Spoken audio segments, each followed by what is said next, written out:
Mother India,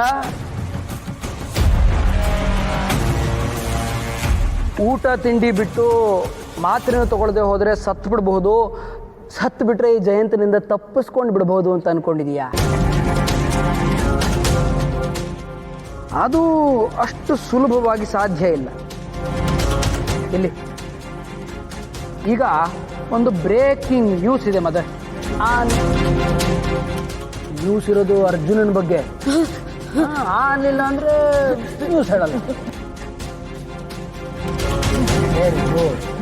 ನಿನ್ನ ಮಗ ಸುಪುತ್ರ ವಂಶೋದ್ಧಾರಕ ಈಗ ನನ್ನ ಮನೆಯಲ್ಲೇ ಇದ್ದಾನೆ.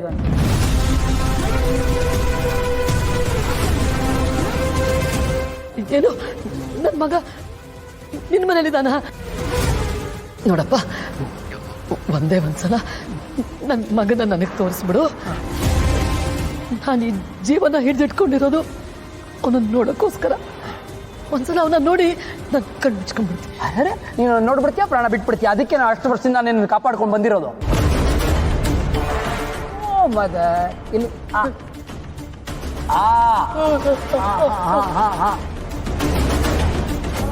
ನೀನು ಅವನನ್ನು ನೋಡಬಾರ್ದು, ಅವನು ನಿನ್ನನ್ನು ನೋಡಬಾರ್ದು. ಇದು ಜಯಂತನ ಹಠ, ಮರಿಬೇಡ. ನೋಡು, ನೀನು ಹೇಗೆ ಹೇಳ್ತೀಯೋ ಕೇಳ್ಕೊಂಡು ಬಿದ್ದಿರ್ತೀನಿ. ನನ್ನ ಮಗನ ಒಂದ್ಸಲ ನನಗೆ ತೋರಿಸ್ಬಿಡಪ್ಪ. ಅಷ್ಟು ವರ್ಷಗಳ ಹಿಂದೆ ನನ್ನ ಗೆಳೆಯನ್ನ ನನ್ನಿಂದ ದೂರ ಕರ್ಕೊಂಡು ಹೋಗಬೇಡಿ, ದಯವಿಟ್ಟು ನಮ್ಮಿಬ್ಬರನ್ನ ದೂರ ಮಾಡಬೇಡಿ ಅಂತ ನಾನು ಹೀಗೆ ಗೋಗರಿತಾ ಇದ್ದೆ. ಯಾರು ನನ್ನ ಮಾತು ಕೇಳಲಿಲ್ಲ. ಹಾಗಾದ್ರೆ ಈಗ ನಾನು ಯಾಕೆ ನಿಮ್ಮ ಮಾತನ್ನ ಕೇಳಬೇಕು? ನೋಡು ಮದರ್, ನಮ್ಮಿಬ್ಬರನ್ನು ದೂರ ಮಾಡಿದ ತಪ್ಪಿಗೆ ಈಗ ನೀವು ಅದೇ ನೋವನ್ನ ಅನುಭವಿಸ್ಬೇಕು.